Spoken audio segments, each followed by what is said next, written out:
Hello, I'm Pastor Hilly. A question I get often is, should our congregation have a contingency plan in case our pastor cannot make it to worship one morning? The quick answer to this is yes, absolutely, like a break in case of emergency kind of thing. But first, a brief story. In 2008, I was on my internship year in the community of Princeton, Illinois, at St. Matthew's Lutheran Church. One Saturday night, my supervisor graciously invited me out to dinner with his family to Rip's Chicken in Ladd, Illinois. Amazing food, a long line, but definitely worth the wait. Early the next day, on Sunday morning, I get a text from the good reverend saying that he had caught a bug, was worshiping at the porcelain altar, and would be unable to lead worship, so I would have to take the reins. I received that text at 5:30 a.m., and church began at 8 a.m. Thankfully, as a seminary student, and having preached the previous 2 weeks, I knew what needed to happen and could get through the sermon by spending 2/3 of it saying, remember 2 weeks ago we heard X and last week we heard Y? Well, this week we're talking about Z. And that brings us to our topic.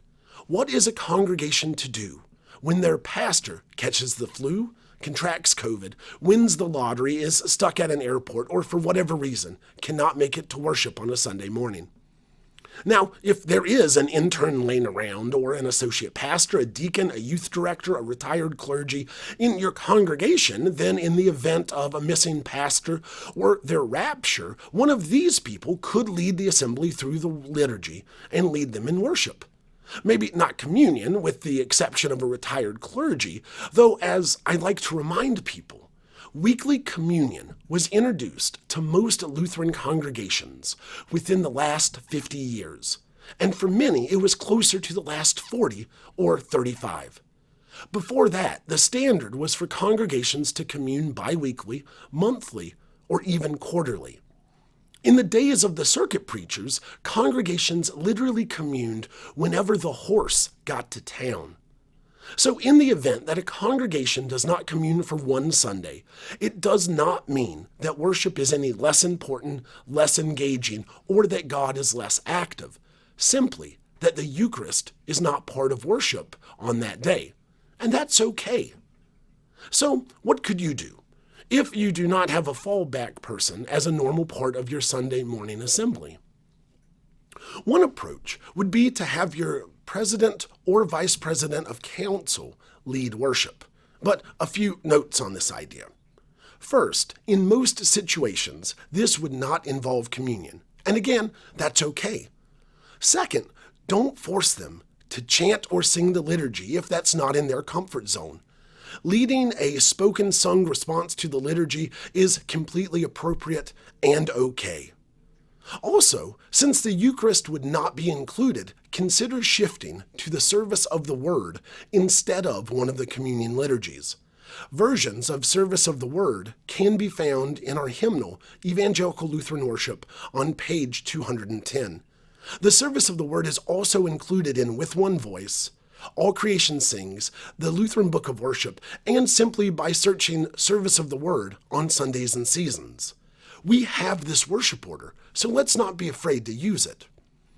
Now, here's where you might be asking yourself, well, Pastor Hilly, that's fine. But even if we switch to Service of the Word, what do we do when we get to the sermon?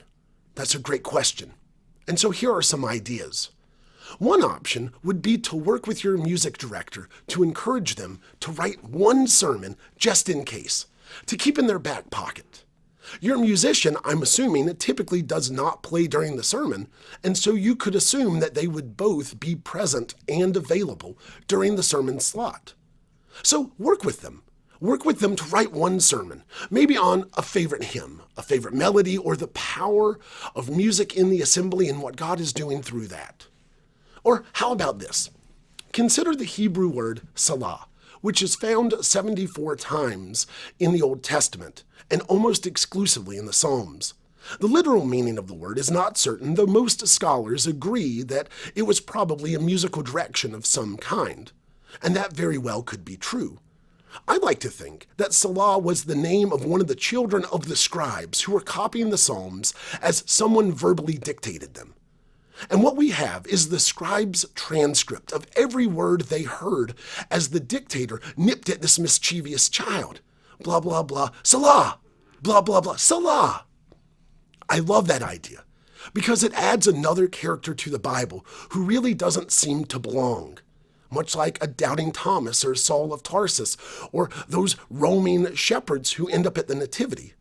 And isn't one of the powerful truths of the gospel that there is a place for all of those who might not seem to belong? And if that's true, then there's a place in the story for me too. Other than your musician, however, consider having a council retreat focused on the task of the sermon.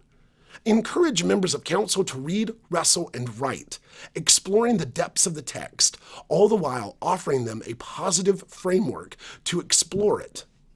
A one-day council retreat could end with some people being very excited after having discovered new gifts in themselves. A simple approach to this is how Bishop Craig Satterley used to teach preaching at the Lutheran School of Theology in Chicago. All sermons should boil down to 3 words, and 2 of them are given to you. The first word is God. The third word is us. So let's start by figuring out that action verb in the middle that answers the question, what is God doing to us in this reading? Another way to approach this time is by considering variants in worship, such as consider the liturgical centers of worship: the pulpit, the altar, the font, the organ, and the people. Maybe in lieu of a sermon, someone opens a guided conversation about memories that people have at each of these centers of worship, or something they've seen God do there. The focus being on what God is doing. Whatever approach to a sermon you take, I recommend using the opportunity to encourage and develop others to prayerfully read, reflect, and engage with Scripture, putting their faith into words. Do not, and I cannot stress this enough, do not simply dust off one of your pastor's old sermons from a filing cabinet and just read that one. No matter how great of a preacher they are, reading an old sermon is not rooted in the live event of worship on that day and has the potential of going awry, especially if the manuscript has dated references. Imagine having someone pull a sermon at random and then, while reading it, get to a line about the hope for Michael Jordan's baseball career, the fear of Y2K, or even praising Bill Cosby for being such a wonderful guy. I mean, that's really not going to sit well. Preparing for what could happen in the event that your pastor is prevented from attending worship one Sunday is not creating a situation to be taken advantage of. It is welcoming others into the worship planning and worship life of your congregation in new and potentially exciting ways. It is a reminder that worship is what we do together, pastor or not, communion or not, sermon or not. But all the while, God is always there.